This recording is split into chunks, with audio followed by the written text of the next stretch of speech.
लोकसभेच्या निवडणुका 2 वर्षापूर्वी झाल्या आणि निकाल लागले त्या दिवशीपासून अशा पद्धतीने चर्चा चालू आहे. खासदारांनीच या चर्चा निराधार असल्याचं स्पष्टीकरण दिलेलं आहे. वारंवार मला वाटतं राजकीय ज्या पद्धतीनं अपयश म्हणा किंवा डॉमिनेशन या ठिकाणी होतंय, मग त्याच्यातून एक काहीतरी आम्ही मोठे आहोत हे दाखवण्यासाठी अशा पद्धतीने सातत्यानं अफवा पसरवल्या जातात. बरं, आमचे काही खासदार सुद्धा बोललेले आहेत आणि शिंदे गटाकडून तशाच पद्धतीनं खुलासे आले की अशा कोणत्याही भेटी झालेल्या नाही. त्यामुळे ज्याच्याशी झाल्या म्हणतात त्यांच्याकडून खुलासे, ज्यांच्या झाल्या म्हणतात त्यांच्याकडून खुलासे. त्यामुळे ह्या बाजारात तुरी असंच म्हणता येईल, याच्यावरती काही म्हणता येईल. एक मिनिट, पण ऍक्सेप्ट कोणी करणार नाही हे तितकंच सत्य आहे ना राजकारणात. तसं झालंही असेल तर हे पहा, खासदार म्हणजे लपून छपून बरेच एखादा माणूस एखाद्या वेळेस भेटू शकतो. सगळे खासदार एकत्र कसे भेटू शकतात किंवा भेटले असतील? लपून राहणार थोडी खासदार असतात. त्याच्यामुळे या गोष्टी एखाद्याने एखाद्याला फोनवर बोललं किंवा एखाद्या चालता चालता हाय हॅलो केलं, हा काय भेटी असतात असा त्याचा अर्थ होऊ शकत नाही. त्याच्यामुळं या अफवा सातत्यानं चालू आहेत आणि पुन्हा एकदा नव्या आज सकाळपासून पुन्हा जोरात चालू आहे. नाही, पण तसं म्हणलं तुम्ही शिंदे यांचं डॉमिनेशन सुरू आहे भाजपचं. जर हे खासदार त्यांना मिळाले तर दिल्लीत त्यांचंही प्राबल्य वजा वाढवायला मदत होईल.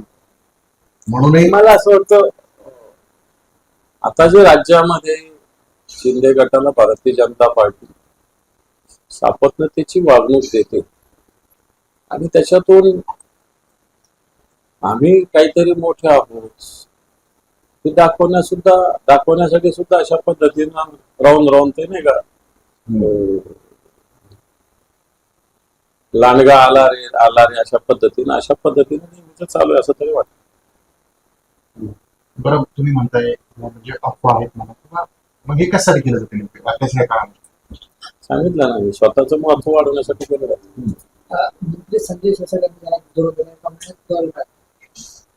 मंत्री शिरसाट्याचे 6 महिन्यापूर्वीचे वक्तव्य असेच होते की 8 दिवसात कळेल, 15 दिवसात कळेल, 1 महिन्यात कळेल. संजय शिरसाट जे म्हणतात ते खरं आहे की 1 महिन्यात त्यांनाही कळेल काय काय होतं. नेमकं काय कळेल त्यांनाच. शिरसाट थांबणार नाही की पक्षात असं मी कुठं काय म्हणतो. फक्त 1 महिन्यात काय काय होतं कळेल, तर खरोखर कळेल असं माझं मत आहे. 4 नाव चर्चेत आहेत का तुम्ही की एकनाथ शिंदे नाराज आहे, मंत्रिमंडळात फेरबदल होणार, त्यात शिवसेना नाही, मी त्याच्याविषयी त्यांच्या पक्षाचा तो अंतर्गत भाग आहे. कोण मंत्री नाराज आहे खुश आहे हा त्याचा भाग आहे. त्याच्यामुळं शिरसाट आपल्या जिल्ह्याचं प्रतिनिधित्व करतं याचा आम्हाला अभिमान आहे. त्याच्याविषयी काही असं काही कोणाला हे करावं ते करावं ही भूमिका किंवा भावना आमची मुळीच नाही. कला हायकोर्टाने राज्य सरकारला चांगला स्टेटमेंट आहे. एक शिक्षिका कोर्टात गेली होती, मला पेन्शन मिळत नाही ही तुम्ही बाब मांडली. त्यावर हायकोर्ट स्पष्ट शब्दात म्हणाले तुमच्याकडे पैसे नाही तर लाडकी बहीण योजना बंद करून टाका. ती कशाला चालवते? काय महत्व आहे? अशा योजना चालवणं काही चुकीचं असं नाही म्हणता येणार. पण आपल्याकडे ग्रामीण भागात मान हातपायपासून पांघरून घ्यावं अशा पद्धतीने आपल्याकडे म्हणून तशा पद्धतीने आर्थिक स्थिती नसताना मताच्या लालचेपायी योजना येणं हे चुकीचंच आहे. आता ही योजना सुरू होऊन 1.5 वर्ष झालं तरी याला बजेटरी प्रोव्हिजन नाहीये. जेवढी पाहिजे तेवढी, सध्या 45,000 कोटी रुपये लागतात, तर कुठे प्रोव्हिजन आहे? शेतकऱ्यांची कर्जमाफी जाहीर केलेली आहे, कुठं प्रोव्हिजन आहे? आणि म्हणून या सगळ्या योजना मला असं वाटतं करत असताना सरकार फक्त एक लोकप्रियता, जसं 33,000 कोटी रुपयाचं पॅकेज शेतकऱ्यांना द्यायची गोष्ट कुठे मिळाली. त्याच्यामुळं हायकोर्टाचे ताशेरे योग्यच आहे. मोठ्या अधिकाऱ्यांचा पगार थांबला का? कलेक्टरचा कधी थांबला का? कमिशनरचा थांबला का? तहसीलदाराचा थांबला का? मग एक साध्या शिक्षिका पेन्शन, तर आज शिक्षकासारख्या जो घटक आहे याचं पेन्शन याच्या दृष्टीनं जीवनातली महत्वाचा घटक असतो, तो थांबवणं चुकीचं आहे. तेव्हा राज्य सरकारवर जी मारलेली ताशेरे कोर्टाचे किंवा महापालिकेवर मानले असेल, दोन्ही असं सरकार काय पालिका काय वेगळे असायचं काही कारण नाही, हे योग्यच आहे. मुंबई महापालिकेमध्ये भाजप आणि शिवसेनेच्या नगरसेवकांना 2 कोटी ते 20 कोटी पर्यंतचा विकास निधी दिला. तर दुसरीकडे तुमच्या पक्षाच्या नगरसेवकांना फक्त 25 लाखांचा निधी देण्यात आलेला आहे. हे पहा, नगरसेवकामध्ये सापडण्याची वागणूक महापालिकेच्या प्रशासनाला किंवा तिथल्या महापौरला करता येणार नाही.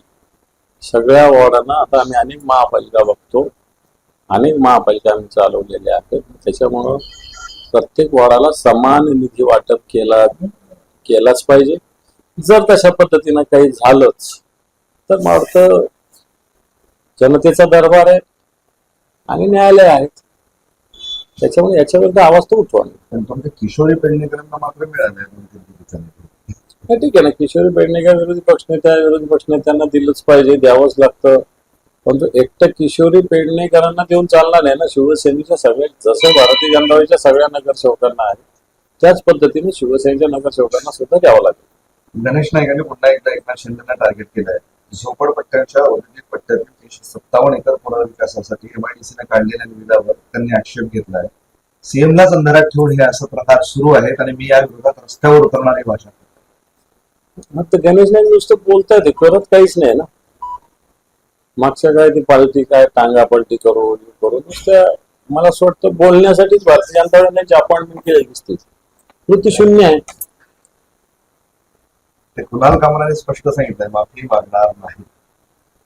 काय करायचं काय चूक बोलला होता तो कुणाल कामरा? काय चूक बोलला? एखादं गाणं विडंबन गीत सादर करणं. आता कित्येक हास्य कवी संमेलन होतात, मराठी असतील हिंदी असेल, त्याच्यात अशा पद्धतीने विडंबन राजकीय लोकांचं केलं जातं, सगळ्यांचंच केलं जातं.